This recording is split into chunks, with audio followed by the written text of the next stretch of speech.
Entrevistamos a Osvaldo Díaz Chávez, docente de lengua y literatura, ejerce de periodista, ha hecho maestría en literatura hispanoamericana por la Pontificia Universidad Católica del Perú. Es diplomado en Ciencias Sociales por la Universidad Latinoamericana de Ciencias Sociales y diplomado en Humanidades por la Universidad Ruiz de Montoya. Ejerce como docente y tutor en Lima. Nos acompaña desde su casa a estas horas de la mañana. Amigos, amigas de Totum Revolutum, estamos realizando el programa En Apertura al Mundo para entablar puentes y derribar fronteras. Hoy estamos en comunicación con Osvaldo Díaz Chávez, quien nos atiende desde su tierra hermosa, Perú. Le agradecemos especialmente porque son 6 horas menos, pero hoy tendremos como protagonista a las palabras. Ese será nuestro tema. Buenos días. ¿Qué tal? Muy buenos días, Salvador. Muy buenos días, Edgardo. Un gusto estar con ustedes, un gusto poder levantarse temprano y definitivamente agradecemos también a la tecnología que nos permite estar conectados, ¿no? Como tú has dicho, 6 horas de diferencia, pero no parecen, ¿no? Parece que estamos en el mismo horario y en la misma conexión para estar juntos y conversar, como tú has dicho, sobre la importancia de las palabras para la vida y el poder de la literatura. Muy bien. Estamos encantados de tenerte en este programa de aprendizajes y preguntas. Queremos que te sientas como en tu propia casa. A partir de aquí, vamos a formularte una serie de preguntas y nos gustaría que tú nos dieras tu visión. Empezamos, si te parece. La mayoría de nosotros sentimos hambre de compartir lo que estamos pensando, de explorar e indagar en las cosas que nos importan. ¿Hablar es un arte o conversar es un arte? Gracias por la pregunta. Y mira, para decir o contestar esto de hablar o conversar, que es un arte, definitivamente la utilización de la palabra es un arte. Y nos podemos remontar, y es bueno tener también en cuenta esto, que el Homo sapiens, es decir, el ser humano como ya lo conocemos en la actualidad, tiene 130.000 años de existencia en nuestro planeta. Antes habían otros homos, ¿no? Que no tenían el desarrollo de nosotros, pero el de que tiene 130.000 años, que es el Homo sapiens, que somos nosotros, tiene entre sus características la facultad de la palabra, la facultad del diálogo, que se ha ido perfeccionando con el tiempo. Y por supuesto, desde una técnica se ha convertido luego en un arte. Y lo vamos a ver, creo que en el desarrollo de la conversación, cómo este arte puede ser usado como una herramienta para el bien y también, lamentablemente, como una herramienta para el mal. Y desde acá vamos a poder ver, o les voy a dar recomendaciones de cómo utilizarlo siempre para el bien con los demás y en nuestra vida, y también cómo poder prevenir cuando una palabra o el hablar, la conversación o el diálogo pueden ser negativos. Mira, y voy a comenzar con 2 historias. Como quiero, y por el trabajo que tengo, por la labor que desarrollo, conecto las palabras con la literatura, 2 historias literarias. Una, la primera, es de Gabriel García Márquez. ¿Se acuerdan? Ese gran escritor colombiano, Premio Nobel de Literatura. Él en el año 1968, en un encuentro literario en Venezuela, dijo un cuento que irónicamente este cuento lo pronunció de manera oral y está en los registros, en los diarios del encuentro, pero nunca lo escribió García Márquez, pero sí está registrado que él lo dijo. Y el cuento se llama Algo grave va a suceder en este pueblo. Y es un cuento que también lo podemos encontrar en internet y oficialmente es conocido que es de Gabo, de Gabriel García Márquez, ¿no? De Gabito, como le decían. Y nos ayuda a entender esto de las palabras. Y para poder terminar la explicación de la pregunta que me has hecho, Salvador. Y cuenta la historia de una señora que se despierta en la mañana, tenía un hijo de 17 años y una hija de 14, y les dice, estoy preocupada porque he soñado que algo grave va a suceder en este pueblo. El hijo, como tenía 17 años, luego de la mañana, luego del desayuno, se va a jugar con sus amigos billar. Y tenía una bola fácil para hacer una carambola. Y un amigo le apuesta y le dice, te apuesto a que no la haces bien. Y el chico, el hijo de la señora, Dámaso, falla increíblemente. Ante la falla, ante el error, los amigos le dicen, ¿por qué has fallado una bola tan fácil? Tú que eres bueno, jugando billar. Y él dice, es que estoy preocupado por unas palabras que dijo mi madre, que algo grave iba a suceder en este pueblo. El que gana la apuesta, después de un rato va a su casa y le cuenta a sus familiares, a su mamá, y le dice, mire, mi amigo Dámaso me parece un tonto porque ha perdido la apuesta, ha perdido una bola tan sencilla, porque estaba preocupado por unas palabras que le dijo su mamá. Y en la casa le dicen a este chico, nunca te burles de los pensamientos ni de las palabras de los mayores. Entonces, cuando la mamá de este chico, el mismo día, este chico que había ganado la apuesta, va a comprar al mercado un poco de carne, no compra 1 kilo de carne como siempre compraba, sino compra 2. Y le dice al carnicero, he escuchado que algo grave va a suceder en el pueblo, por eso estoy comprando más carne por si acaso. El carnicero le dice lo mismo a los siguientes compradores y compradoras, y en 2 horas se le acaba todos los productos que tenía.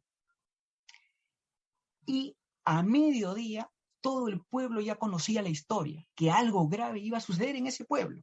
El pueblo se había paralizado completamente. La gente estaba alrededor del pueblo, en la plaza principal, mirando lo que pasaba, y no pasaba nada. Hacía mucho calor, y algunos decían, ¿qué calor que hace? Y otros les respondían, pero acá siempre hace mucho calor. O un pajarito se posaba en un árbol, o en otro lugar, y decían, mira cómo se posa ese pajarito. Otro decía, pero siempre pasa eso, ¿por qué se preocupan? Y todos se quedaban callados, hasta que en un momento, ya estamos a la mitad del cuento, un señor dice, ya no puedo más, me voy del pueblo. Agarró sus cosas, lo poco que podía, y con su familia se va, dejando pocas cosas en la casa. Después que este primer señor hace eso, los demás lo siguen. Y todo el pueblo, dice así el cuento de García Márquez, como en un éxodo de guerra, salían del pueblo y dejando algunas cosas en el pueblo, hasta que otro dice, yo no voy a dejar que en las pocas pertenencias que quedan en el pueblo les caiga la desgracia, las voy a quemar. Y todos los demás comienzan a quemar las pocas cosas que dejaban en el pueblo. Y dentro del grupo que se iba estaba la señora, que había dicho había tenido la premonición, el sueño, y había dicho que algo grave va a suceder en este pueblo, y decía, yo les dije, ya ven, algo grave iba a suceder en este pueblo, y me decían loca. El poder de las palabras ante una frase, cómo se moviliza todo un pueblo, de hecho esta es una historia literaria, pero cómo puede influir en toda la gente. Todo un pueblo se va, o toda la gente se va con sus cosas, y lo que queda del pueblo solamente son cenizas. Ese sería un cuento para ver la parte negativa del lenguaje. Pero hay otro cuento popular muy corto, una historia que se usa para ejecutivos, en temas administrativos, en temas de automotivación y motivación, que es el cuento de las ranitas. ¿No? Que hay un grupo de ranas que dice que estaban por el bosque, ¿no? Avanzando rápidamente, y 2 de ellas caen en un hoyo, en un pozo profundo. Era tan profundo que las demás ranas que estaban arriba se preocupan y comienzan a decirles, ya no hagan esfuerzo, es imposible salir, no se cansen, mejor resistan hasta el final y hasta las últimas horas de sus vidas. Igual van a morir, no hagan el esfuerzo en salir, no van a poder. ¿Qué importa? Desde acá las miraremos. Y les repetían y les repetían. Una de las ranas no hizo nada, se quedó quieta y murió de inanición. Cuenta la historia. Y la otra rana saltaba y saltaba y seguía saltando y seguía saltando. Y las otras le seguían diciendo, las que estaban arriba, no saltes, no te canses, no disfruta tus últimos momentos de vida, no saltes. Hasta que la ranita, que saltaba y saltaba, logró salir. Y cuando sale, y las otras ranas que estaban arriba la miran asombradas, les dice, soy sorda, pero gracias a sus palabras, que aunque no podía oírlas, sabía que me estaban animando, nunca dejé de hacerlo. Seguí, hasta que pude salir. ¿Y qué nos cuenta esa historia? ¿O qué enseñanza nos deja? Que las palabras negativas, como en la primera rana que murió, te pueden hacer mucho daño. Y las palabras positivas, aunque en este caso la rana que salió pensaba que había escuchado, te pueden hacer mucho bien. Ese es el poder de las palabras. Entonces, te nos dice, como tú mencionabas, el hablar o la conversación, un arte, sí, es una técnica, pero también es un arte. Se aprende a hablar. Y es interesante, y antes que haya otra pregunta, no sé si puedo contar algo que lo vivimos también desde chicos. Lo vivimos los que tenemos hijos. Yo, por ejemplo, tengo 2 hijos. Y si no tenemos hijos, los hemos vivido a veces con los hermanos, con los sobrinos, con los primos. Pero todos conocemos esta historia. Cuando los niños nacen, la forma de comunicación que tienen los niños es el llanto, ¿no? Con el llanto muestran o nos dicen, entre comillas nos dicen, ¿no? Si tienen hambre, o si tienen frío, si tienen dolor, ¿no? Pero con el tiempo, quién sabe, los 6 primeros meses, 8 meses o al año que van balbuceando y van diciendo sus primeras palabras, hay una alegría en la familia, hay una alegría en los padres.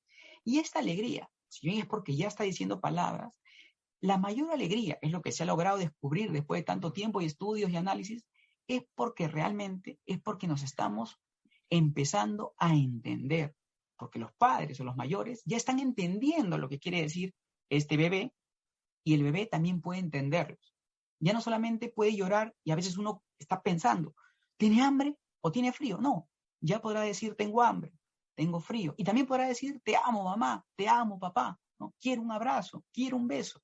Entonces, qué rica es la palabra, qué rica es la comunicación y considero que el hablar, el conversar es un arte, pero para ser un arte, como todo arte en el mundo, hay que ir perfeccionándolo, hay que ir desarrollándolo. Y creo que después de un momento vamos a poder conversar cómo hacer para desarrollar ese arte de la palabra, ese arte del hablar, ese arte de la conversación.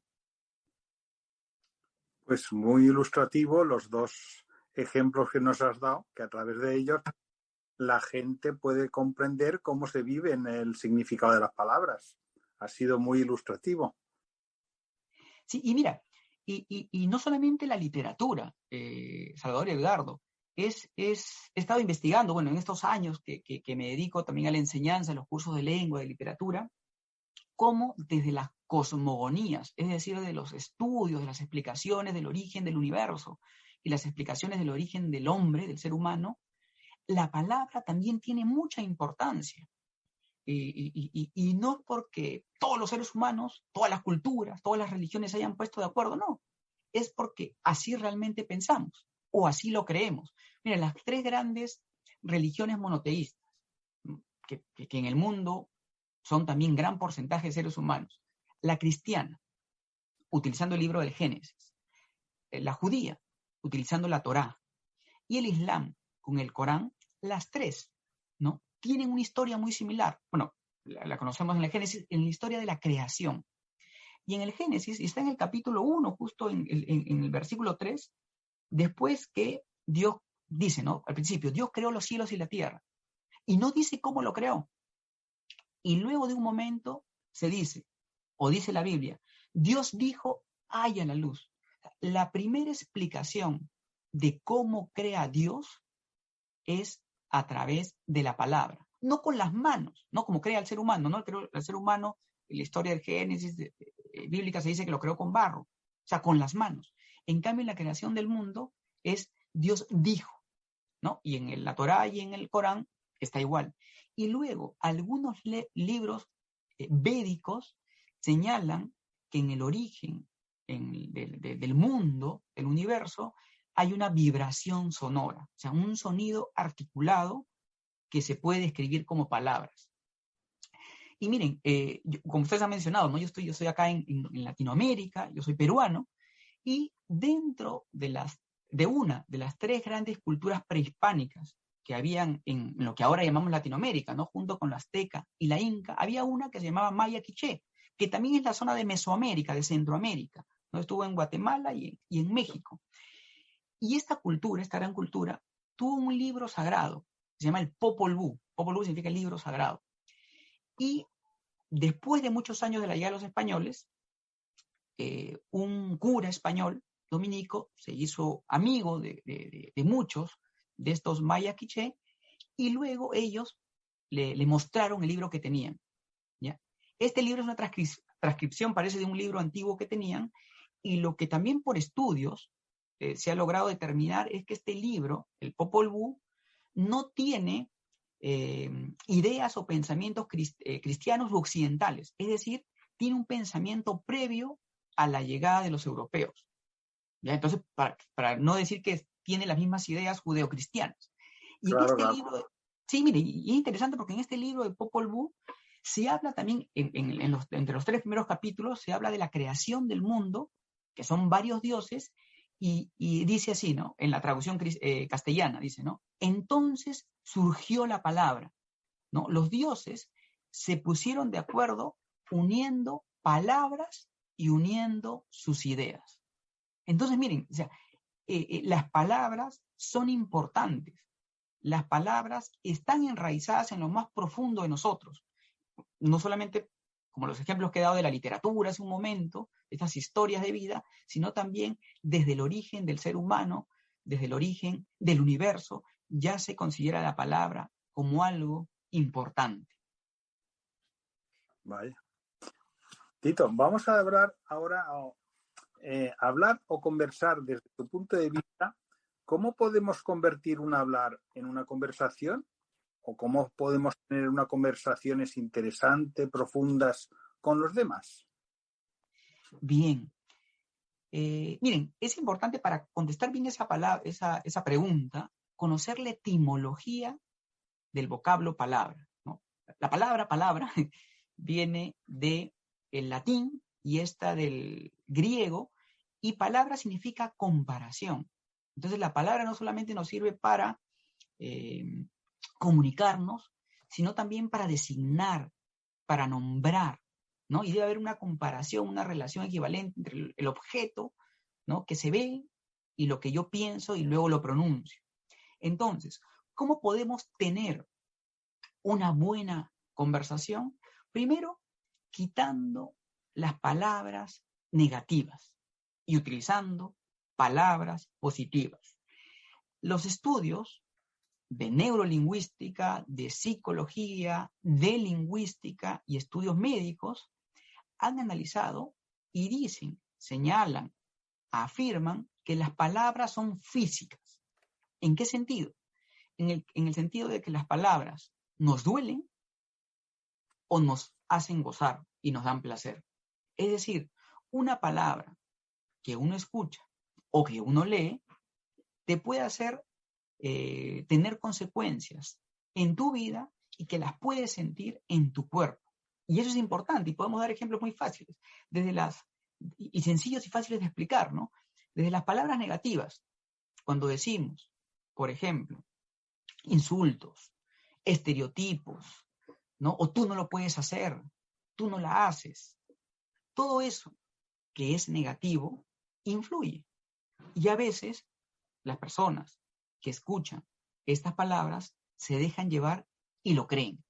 Si te dicen que no lo puedes hacer, muchas veces realmente no lo puedes hacer. Lamentablemente es así y pasa. Y también viene la parte contraria, ¿no? Y lo positivo. Si te dicen que lo vas a lograr, como lo cuenta la ranita, ¿no? Si te dicen que sí puedes, harás todo el esfuerzo y lo podrás lograr. Esa es una manera para darnos cuenta de cómo podemos entablar una buena conversación con el otro, ¿no? Recordando que no somos únicos en el mundo. Vivimos en una sociedad, vivimos en comunidad. Tanto así que desde hace unos años, el día 23 de noviembre, se ha instaurado el Día Internacional de la Palabra, que cada vez más instituciones en el mundo están apoyándola. ¿Por qué? Porque este Día Internacional de la Palabra tiene el objetivo de hacer que la palabra ayude al diálogo y ayude a la paz. Y no solamente a nivel global, a nivel societal, sino también a cada uno de nosotros. Y de hecho la palabra puede hacer eso, ¿no? Porque la palabra puede hacernos entender. La palabra puede hacer, como ahorita, estamos conversando, estamos dialogando. Y miren, y a veces se piensa que la contraparte, ¿no? Lo diametralmente opuesto de la palabra es el silencio. Pero no, realmente no es así. Un silencio o un mutismo total sí podría ser lo contrario de la palabra. Pero un silencio activo ayuda a la palabra, es parte de la palabra. Es decir, para poder nosotros proferir palabras, decir palabras, necesitamos hacer silencio, necesitamos meditar.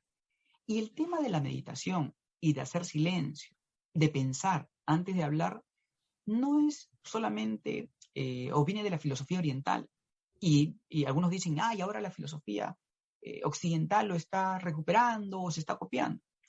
No, y no solamente está tampoco en las religiones, no, está en la base del ser humano. Y podemos ver a algunos filósofos, pensadores, algunos santos. Yo pensaba en Ignacio Loyola también, que hablaba del tema del discernimiento, ¿no? Algunos filósofos, como Sócrates, también Platón, que hablan del tema de la palabra, donde primero hay que pensar, hay que meditar, para poder luego saber qué palabras utilizar.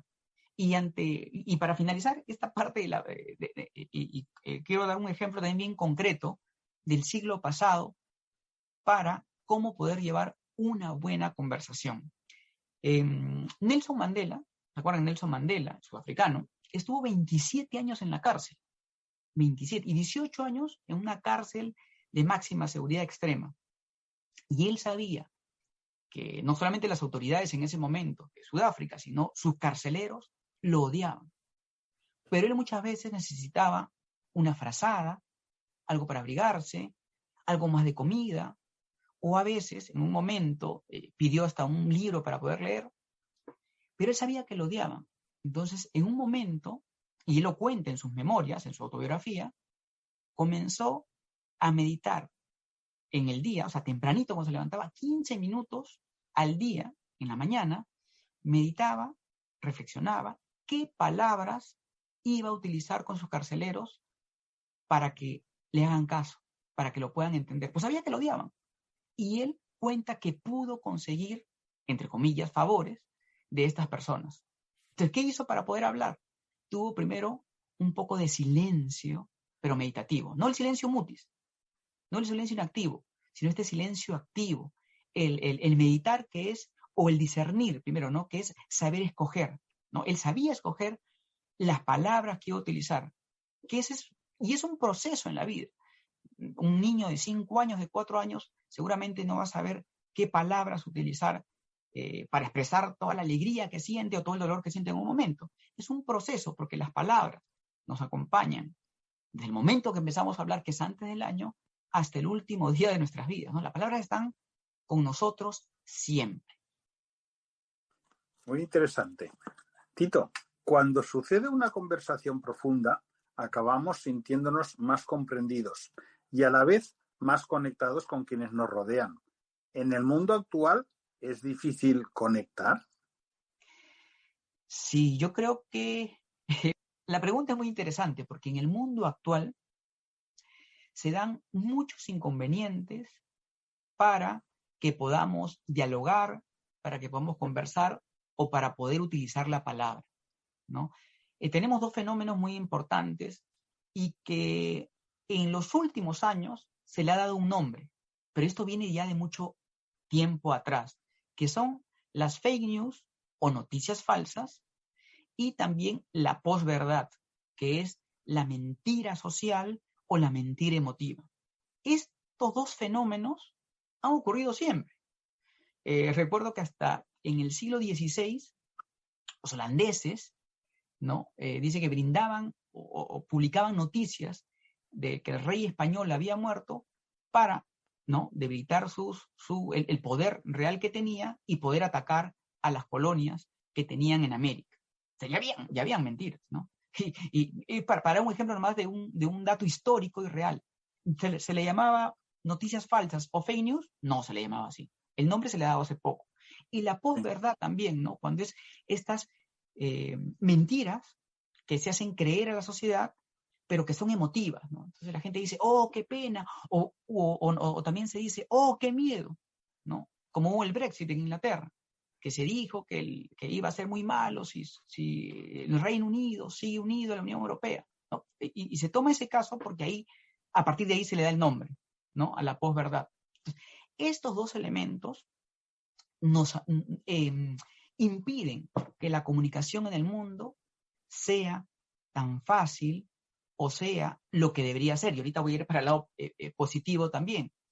Y luego hay una novela muy buena que se llama 1984, ¿no? De George Orwell, que fue escrita en 1948, justo los números al revés, pero fue publicada en 1949.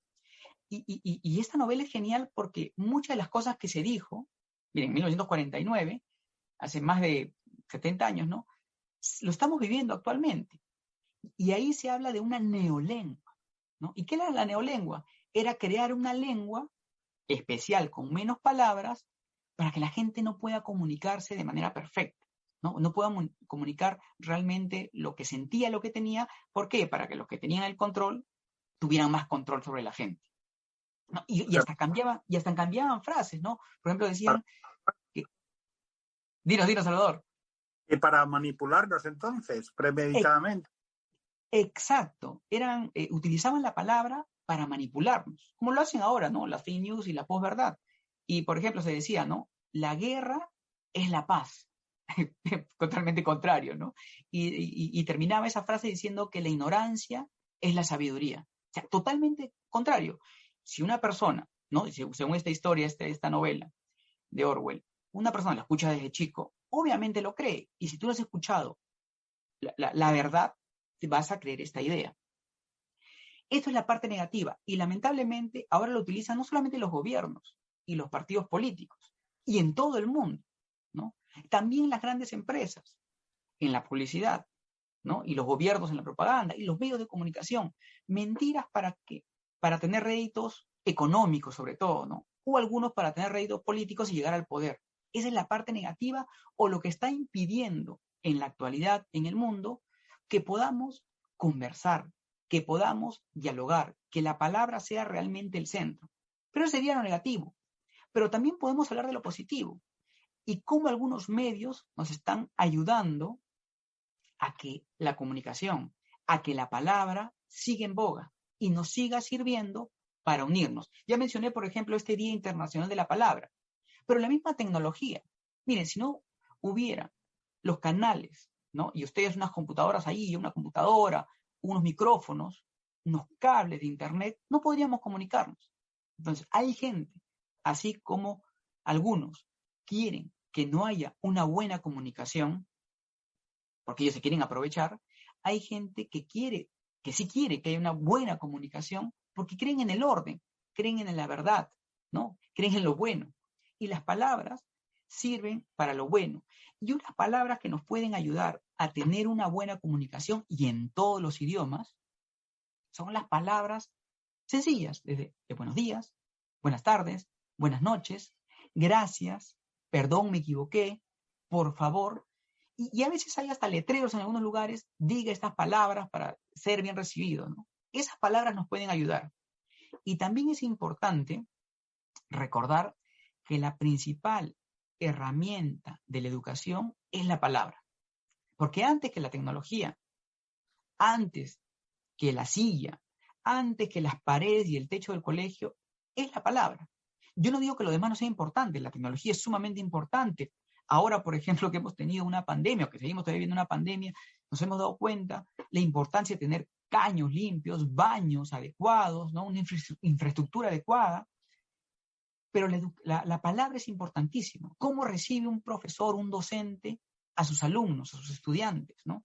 ¿Cómo entablan entre ellos comunicación? Por ejemplo, y ahora se ha visto, ¿no? Desde el año pasado, del 2021, ha habido, o los alumnos ya han comenzado a ir nuevamente a las escuelas. ¿Pero para qué? ¿Por qué tenían esa necesidad de verse? ¿Acaso solamente se veían y no hacían nada? No, se veían, y de hecho también seguramente querían abrazarse y tocarse, pero se hablaban.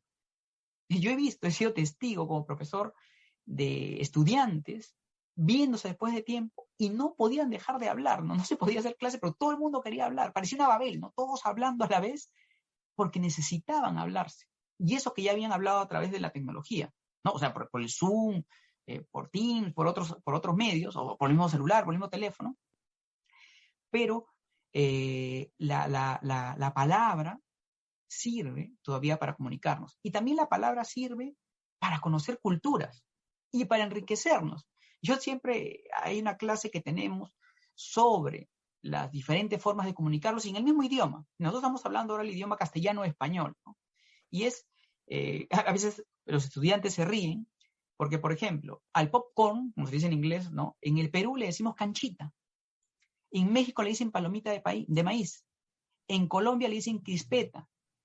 Pochoclo en Argentina. Cotufa en Venezuela. Y es lo mismo. Y quién sabe, si un peruano, por ejemplo, va a Venezuela y pide canchita, no le van a hacer caso.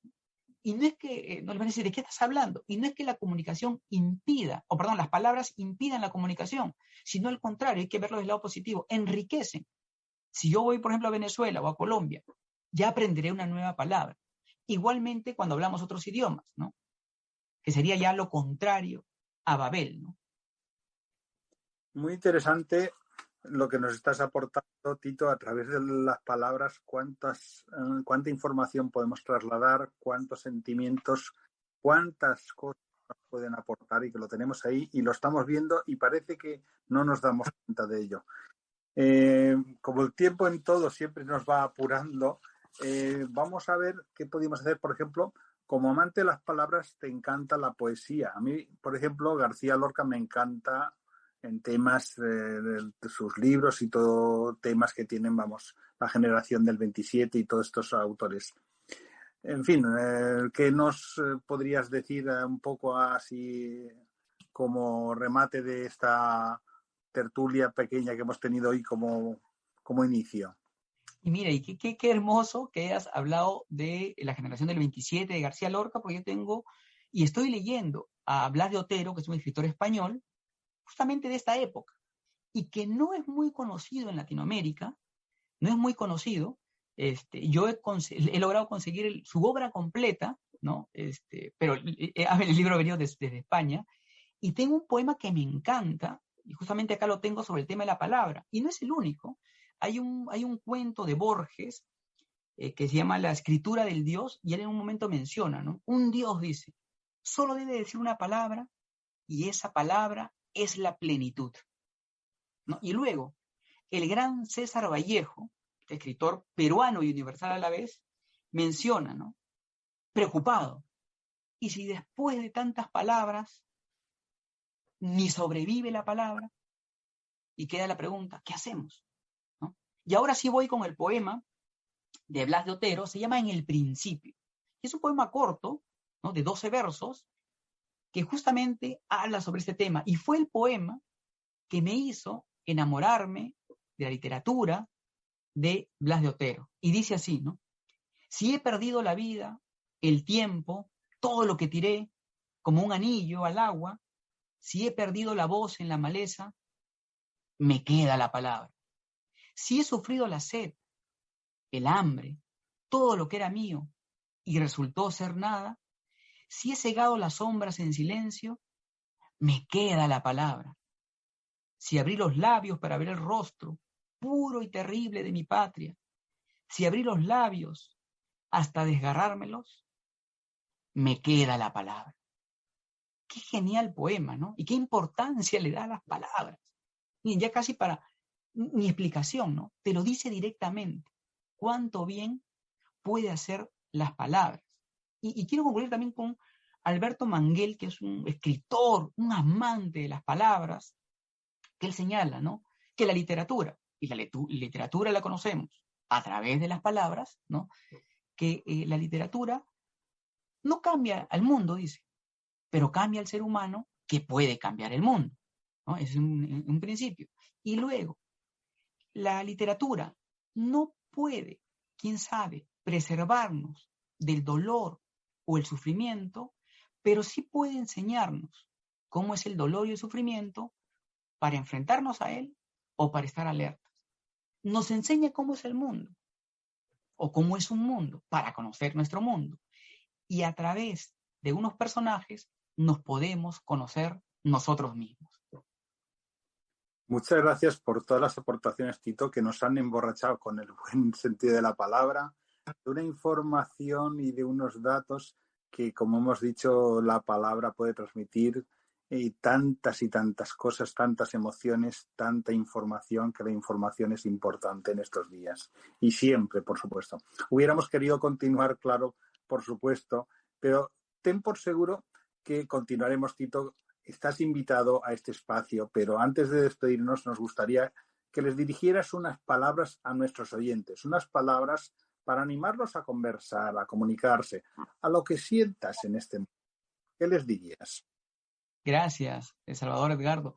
Algo que me parece fundamental para todos los que nos están escuchando esta mañana es que no dejen de hablar, pero antes de hablar, tener un momento de discernimiento, de pensar, de silencio activo, pensar las palabras que se van a decir.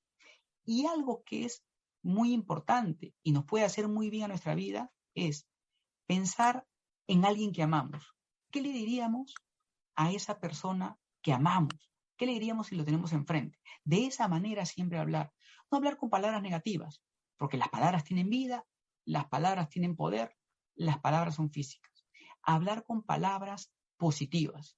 No, por ejemplo, decir, tengo un problema, que podría ser negativo, y ya te dice que tienes algo malo. No, tengo un reto, ¿no? Y lo voy a poder lograr. Las palabras tienen vida, las palabras ayudan. Y conversar, no quedarse callado. Hay que hablar. La palabra es vida. Lo dicen también los libros de religiosos, de casi todas las religiones. Y lo dicen los estudios científicos ahora. La palabra es vida. Pues muchas gracias repito, por todas las aportaciones que han sido súper interesantes, amenos y que en el buen sentido de la palabra nos han emborrachado de un hambre de aprender y aprender más todavía. Tito, nuevamente, gracias y gracias por estar con nosotros y esperamos tenerte pronto de nuevo aquí en Totum Revolutum. Considérala tu casa.